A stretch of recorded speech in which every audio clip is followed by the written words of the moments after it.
बड़ी खबर आ रही है अफगानिस्तान से। तालिबान ने पंजशीर के गवर्नर ऑफिस में कब्जे का दावा किया है। साथ ही तालिबान ने 5 जिलों में भी कब्जे का दावा किया है और इसका एक वीडियो भी सामने आया है। इस वीडियो में कुछ लड़ाके पंजशीर के गवर्नर ऑफिस में जाते हुए नजर आ रहे हैं। ये वीडियो हम आप तक पहुंचा रहे हैं। देखिए किस तरह गवर्नर ऑफिस के भीतर जाते हुए ये लड़ाके नजर आ रहे हैं और दावा किया जा रहा है कि तालिबान ने 5 जिलों में कब्जा भी कर लिया है और इसका एक वीडियो ये जो सामने आया है वो आपके सामने है। नीरज हमारे साथ फोन लाइन पर जुड़ गए हैं। नीरज, कितनी सच्चाई है इस वीडियो की? क्या वाकई गवर्नर ऑफिस तक तालिबान ने अपना कब्जा जमा लिया है पंजशीर में? देखिए शिवानी, दावे प्रति दावे का खेल खेला जा रहा है। अगर पंजशीर की बात करें, चाहे एनआरएफ की तरफ से बात करें या तालिबान की तरफ से बात करें, तालिबान दावा कर रहा है कि उसने कभी पंजशीर के इस इलाके पे जीत दर्ज कर ली, या फिर अभी जो उनकी तरफ से ताजा दावा किया गया उसके मुताबिक उन्होंने गवर्नर ऑफिस से कब्जा कर लिया। देखिए थोड़ा इंतजार करना होगा जब तक पंजशीर में जो लोग लड़ रहे हैं, जो इनके नेता हैं या बाकी जो प्रवक्ता हैं एनआरएफ से जुड़े हुए, उनकी तरफ से कोई आधिकारिक बयान नहीं आ जाता कि गवर्नर हाउस पे कब्जा कर लिया, तब तक इस दावे पर यकीन करना थोड़ा मुश्किल होगा। लेकिन हाँ, जो तस्वीरें साझा की गई हैं वो एक तथ्य है और उन तस्वीरों में कितनी सच्चाई है, क्योंकि पंजशीर की तरफ से भी, पंजशीर में एनआरएफ की तरफ से भी इस तरह की वीडियो तस्वीरें साझा की जाती हैं, लेकिन तालिबान की तरफ से उसको नकारा जाता है। और ऐसे में जबकि देखिए पंजशीर में ताजिक समुदाय का बोलबाला है, पूरे पंजशीर राज्य की बात करें अफगानिस्तान की, और दूसरी चीज की सुन्नी समुदाय के लोग, जो मुस्लिमों में सुन्नी समुदाय के लोग जो हैं वो ज्यादा हावी है। तो ये दोनों ऐसे समुदाय हैं, चाहे ताजिक की बात करें या सुन्नी मुसलमानों की बात करें, इनका बोलबाला तालिबान के अंदर कम है। तालिबान में पश्तून समुदाय के लोग रहते हैं और शिया समुदाय के लोग मुस्लिम समाज से ज्यादा हैं तालिबान में। तो ऐसे में तुरंत फतह कर लेंगे इस बारे में तब तक यकीन करना थोड़ा मुश्किल लगता है, जब तक एनआरएफ की तरफ से कोई दावा न किया करना मुश्किल है। और दावे भी तमाम किए जा रहे हैं, फिर चाहे वो एनआरएफ की ओर से दावे किए गए हों या फिर तालिबान की ओर से। और अब ये दावा किया जा रहा है तालिबान की ओर से कि उसने पंजशीर के भीतर प्रवेश कर लिया है और गवर्नर ऑफिस पर उसने अपना कब्जा जमा लिया है। ये जो वीडियो है इस पर इसको लेकर यही दावा किया गया है। जो लड़ाके आपको दिख रहे हैं ये कहा जा रहा है कि ये तालिबानी लड़ाके हैं जो इस वक्त गवर्नर हाउस के भीतर दाखिल हो चुके हैं।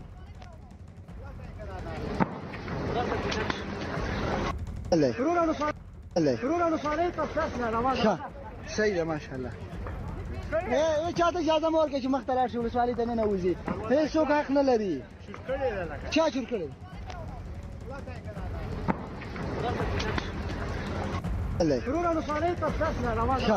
सही है माशाल्लाह।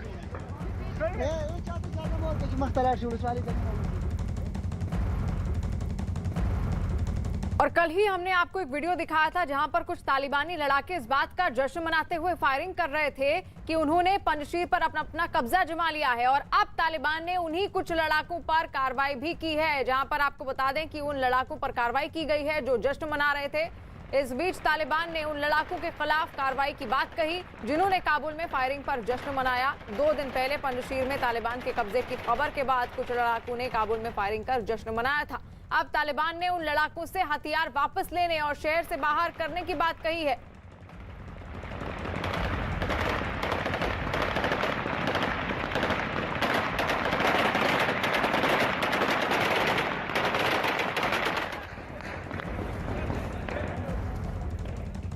तस्वीरें भी आप देख रहे हैं और कल भी हमने आपको तस्वीरें दिखाई थी जहां पर कुछ तालिबानी लड़ाके थे जो इस बात पर फायरिंग कर रहे थे, हर्ष फायरिंग हो रही थी, जश्न मनाया जा रहा था कि पंजशीर पर उन्होंने कब्जा कर लिया है। और अब तालिबान की ओर से ये कहा गया है, ये बात कही गई है कि इन्हीं लड़ाकों पर जिन्होंने ये फायरिंग की थी उन पर अब कार्रवाई की गई है, उनसे हथियार छीन लिए गए हैं और उनको शहर से बाहर कर दिया गया है। पंजशीर पर कब्जे के लिए हुए तालिबानी हमले को लेकर एनआरएफ यानी कि नेशनल रेजिस्टेंट फोर्स ने कुछ और ही दावा किया। एनआरएफ ने 180 टैंकों के साथ 100 से ज्यादा तालिबान लड़ाकों को गिरफ्तार करने का दावा किया है। खबरों के मुताबिक एनआरएफ के लड़ाकों ने पंजशीर पर हमले के दौरान कई तालिबानियों को मार गिराया, जबकि बहुतों को पीछे हटने को मजबूर कर दिया।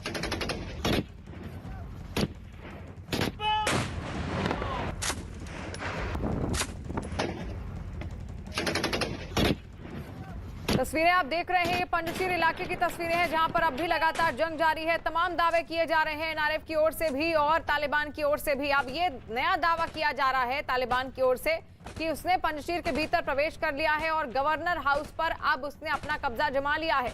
हालांकि एनआरएफ इस बात को शुरुआत से ही नकारते आया है और एनआरएफ का ये कहना है कि उसने कई तालिबानी लड़ाकों को खदेड़ दिया है जो अब पीछे हटने को मजबूर भी हो गए हैं। लेकिन उस बीच जो तस्वीरें आ रही हैं ये साफ संकेत दे रही हैं कि पंजशीर की घाटी में अब भी संघर्ष जारी है। पंजशीर में जारी जंग के बीच गिरफ्तार किए गए कुछ लोगों की तस्वीरें भी सामने आई। दावा किया गया कि इन तस्वीरों में दिखाई दे रहे लोग तालिबान के लड़ाके हैं जिन्हें एनआरएफ ने गिरफ्तार किया है। गिरफ्तार किए गए लोगों को कुछ लोग पानी पिलाते हुए भी नजर आ रहे हैं और जो लोग पानी पी रहे हैं ये तालिबानी लड़ाके हैं जिनके हाथ बंधे हुए हैं। तस्वीरें आप देख सकते हैं और इनको पानी पिलाया जा रहा है। ये गिरफ्त में है एनआरएफ के। एनआरएफ लगातार पंजशीर पर अपना दावा करता है और वो तालिबान लड़ाकों को खदेड़ने की भी उसकी कई तरह के दावे सामने आए हैं और तालिबान लगातार सारा जोर लगा रहा है कि वो पंजशीर को किसी तरह अपने कब्जे में कर ले, जिसके लिए पाकिस्तान की भी उसके द्वारा मदद ली जा रही है।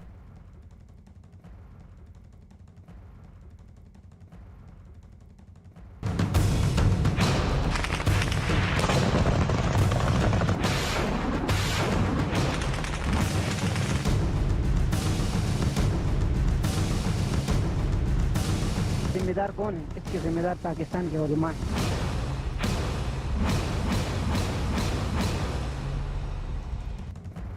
इस बीच पंजशीर से बड़ी खबर आ रही है। एनआरएफ यानी नेशनल रेजिस्टेंट फोर्स ने दावा किया है कि पंजशीर में हमले के लिए तालिबान के लड़ाके पाकिस्तान से भेजे जा रहे हैं।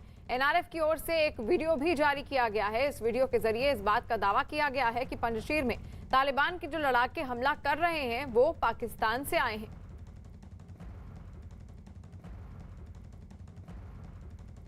हमें हकीकत क्यों नहीं बताते हो? हमें हकीकत बताओ, हमें दुरुस्त दो, सही कि हम लोग सुलह के लिए आ जाएं। यहाँ अगर हम खुशगवार माहौल में आते तो कितना मजा होता। आज हम लोगों को एहसास हो रहा है कि मुसलमान को मुसलमान के साथ मुसलमान ही लड़ा रहा है। ये आलिम जो हैं पाकिस्तान के जितने भी उलमा हैं ये सारे के सारे ISI और दूसरे ममालिक से पैसे खाकर इन गरीब अवाम को और गरीब मासूम तालिब इल्म को इधर मरवाते हैं। जिम्मेदार कौन है? इसके जिम्मेदार पाकिस्तान के उलमा हैं जो उनको गलत दुरुस्त देकर यहाँ भेज देते हैं।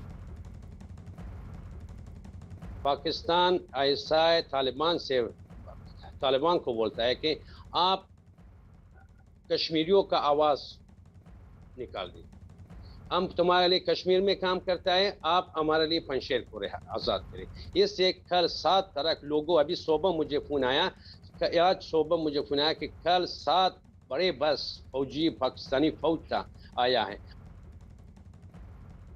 ISI तो यही तालिबान को ट्रेनिंग दिया, बना दिया।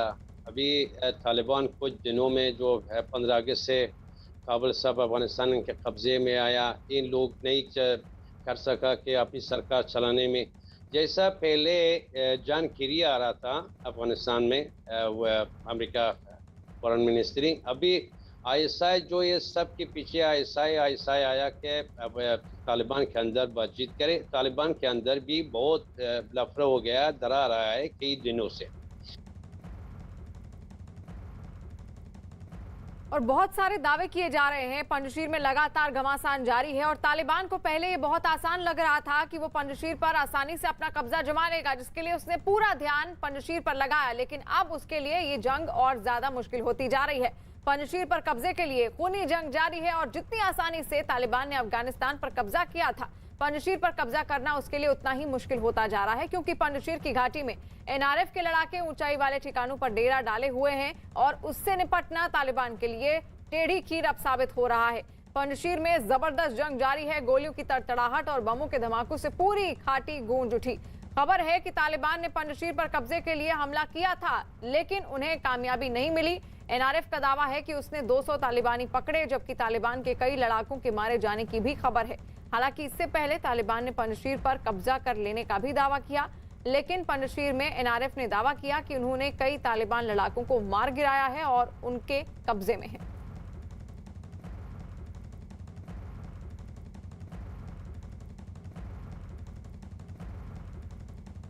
अफगानिस्तान से बड़ी खबर आ रही है। टुलू न्यूज के हवाले से खबर है कि एक दिन पहले काबुल पहुंचे आईएसआई के चीफ फैज हामिद ने अफगानिस्तान के पूर्व पीएम गुलबुद्दीन हिकमतयार के साथ मुलाकात की है। सरकार किस तरह से बनेगी उसको लेकर ये चर्चा हुई है। गुलबुद्दीन हिकमतयार के साथ जो पहले पूर्व अफगानिस्तान के प्रधानमंत्री रह चुके हैं और कल ही आईएसआई चीफ तालिबान की न्योते पर पहुंचे थे अफगानिस्तान, और अब हिकमतयार के साथ उनकी मुलाकात काफी अहम मानी जा रही है क्योंकि लगातार चर्चाएं हैं कि जल्द ही तालिबान अपनी सरकार की घोषणा कर सकते हैं और उससे पहले ये खबर काफी अहम मानी जा रही है। तालिबान की सरकार बनाने की कवायद के बीच काबुल में प्रदर्शन जारी है। अपने अधिकारों को बचाने की मांग पर प्रदर्शन कर रही महिलाओं की तालिबान के साथ झड़प हो गई। ये झड़प उस वक्त हुई जब महिलाएं और दूसरे संगठन रैली निकाल रहे थे। तालिबान ने उन्हें आगे बढ़ने से रोक दिया।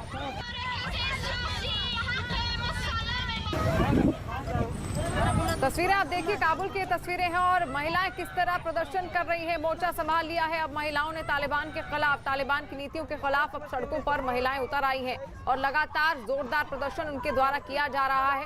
तालिबान एक और आप देख सकते हैं तालिबानी लड़ाके भी वहां पर मौजूद है और उन्हीं के सामने हिम्मत जुटाई ये महिलाएं हैं और वीडियो बनाने से भी रोका जा रहा है। तालिबानी लड़ाके बार बार सामने आकर वीडियो बनाने से रोकने की भी कोशिश कर रहे हैं। तस्वीरें आप देख सकते हैं।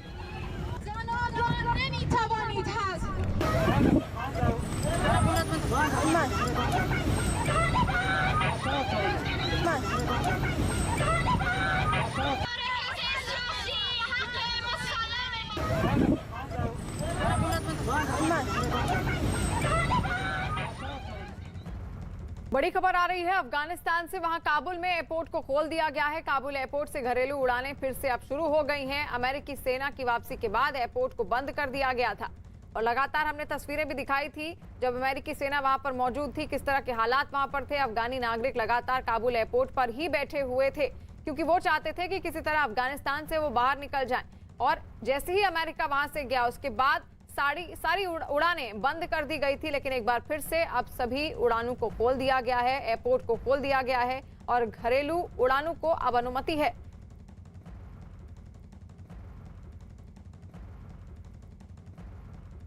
अफगानिस्तान में तालिबान के कब्जे के बाद से ही आम जनजीवन बुरी तरह से प्रभावित हुआ है। तालिबान राज में अफगानिस्तान में पैसों का अकाल है, ज्यादातर बैंक बंद हैं और पैसे निकालने के लिए एटीएम के बाहर लोग भूखे प्यासे लाइनों में लगे हुए हैं। हालात ये है कि पैसे निकालने के लिए परेशान भीड़ बेकाबू हो रही है। तालिबानी आतंकियों के मिजाज को यहाँ हर कोई जानता है। इसके बावजूद पैसे निकालने के लिए अगर भीड़ बेकाबू हो रही है तो लोग अपने ही पैसे के लिए किस तरह परेशान हैं, इसका अंदाजा लगाया जा सकता है।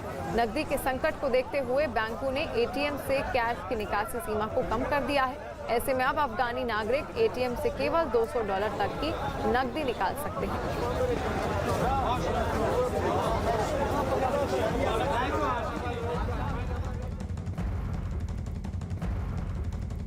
तालिबान भले ही अपनी ताकत के गुरूर में हो, लेकिन उसके खिलाफ एनआरएफ ने पूरे पंजशीर सूबे में बगावत का ऐलान कर दिया है। ऐलान के मुताबिक पंजशीर के हर शख्स को तालिबान के खिलाफ हथियार उठाने के लिए कहा गया है।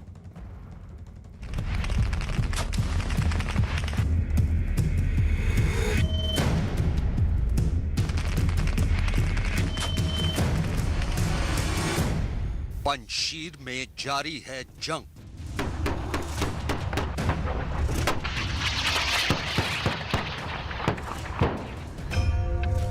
एनआरएफ और तालिबान के बीच घमासान।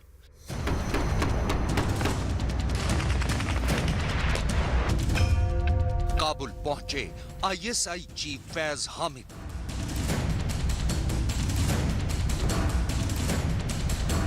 पंजशीर में होगा तालिबान ढेर।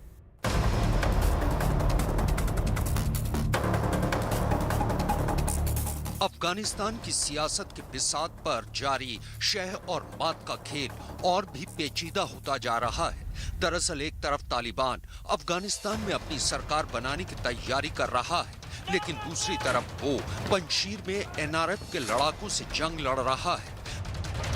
दरअसल पंजशीर के कब्जे को लेकर तालिबान और एनआरएफ यानी नेशनल रेजिस्टेंस फोर्स के बीच जंग जारी है। खबर है कि तालिबान ने पंजशीर पर कब्जे के लिए बड़ा हमला किया और इसके बाद उन्होंने पंजशीर पर कब्जा कर लेने का भी दावा किया। पंजशीर पर कब्जे की जानकारी मिलते ही काबुल में भी तालिबानी लड़ाकों ने जोश में फायरिंग की। इसके साथ साथ तालिबान ने यह भी दावा किया कि मोहम्मद मसूद और अमरुल्लाह सालेह विदेश भाग गए हैं, लेकिन CNN न्यूज 18 से बात करते हुए अमरुल्लाह सालेह ने तालिबान के इन तमाम दावों को गलत बताया और तालिबान को जबरदस्त नुकसान पहुंचाने का दावा किया। Media reports about my escape from Afghanistan is baseless. I am in my base in the Panjshir Valley. I am talking to you from there. I have had several meetings with our commanders and with the political leaders. There is no doubt it's a difficult situation. We are under invasion of the Taliban. They are Al-Qaeda allies and other terrorist groups from the region and beyond. They are being backed by Pakistan as usual. They have had casualties. No doubt we have had casualties.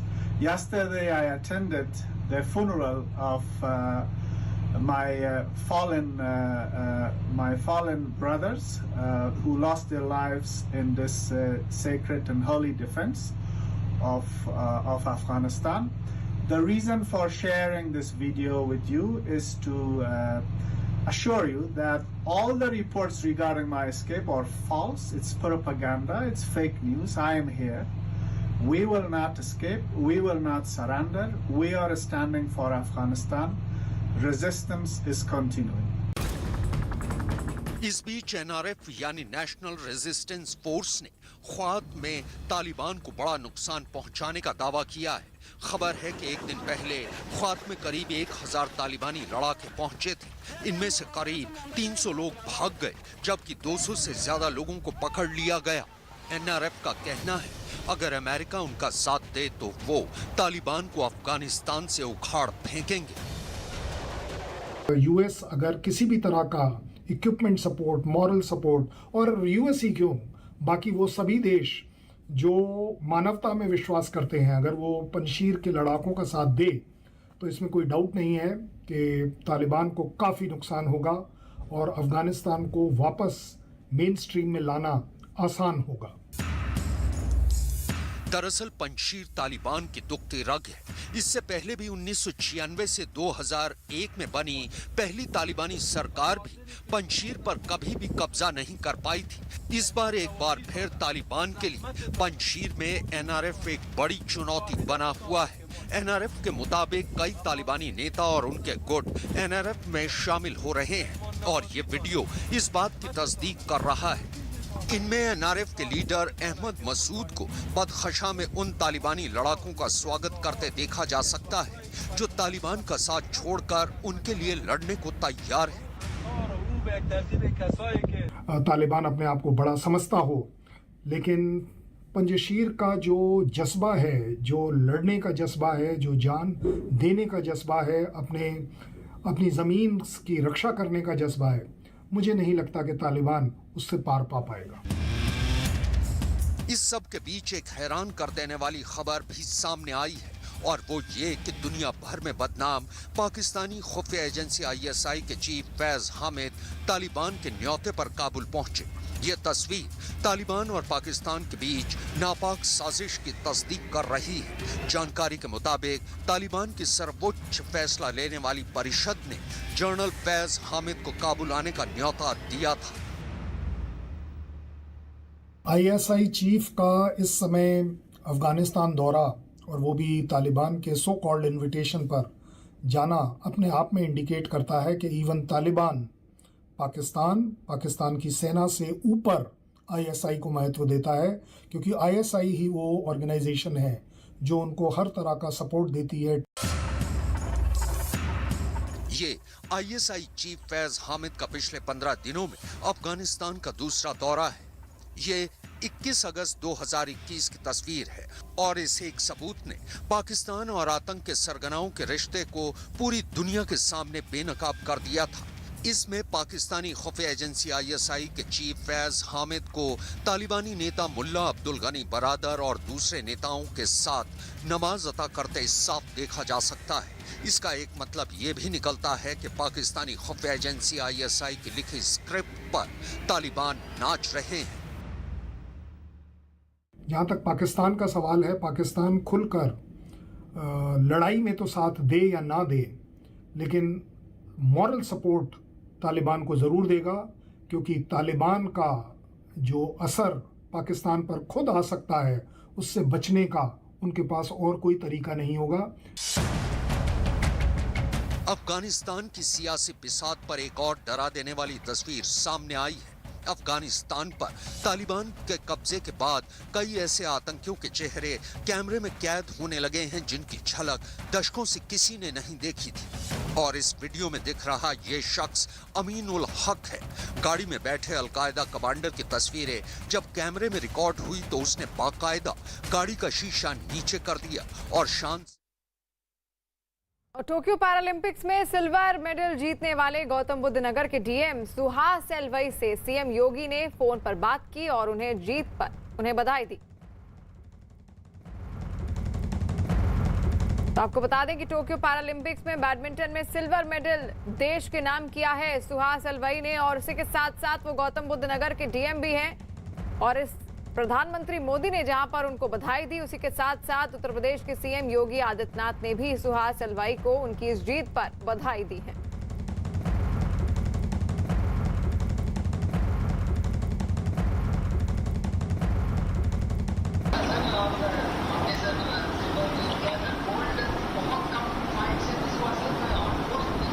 लेकिन बहुत अच्छा प्रयास आपका रहा। देखिए, ये बड़ी उपलब्धि है कि प्रशासनिक दायित्वों का कुशलतापूर्वक निर्वहन करने के साथ साथ अपने खेल पर भी ध्यान देना। और आपने नोएडा की जिम्मेदारी उन स्थितियों में संभाली थी जब कोरोना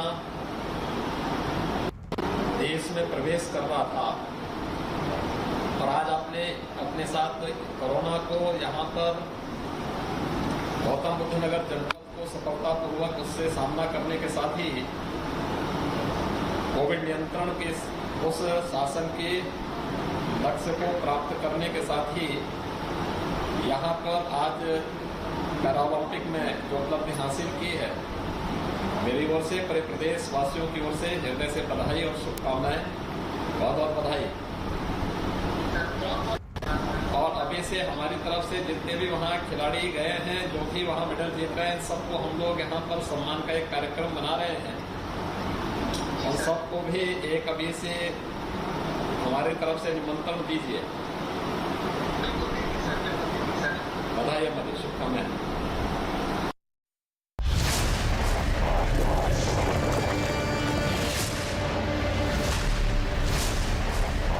संदिग्ध नहीं लगा है। दिल्ली के नरेला में बदमाशों ने लूट को अंजाम दिया। दिल्ली के नरेला में बदमाशों ने सरेआम लूट को अंजाम दिया।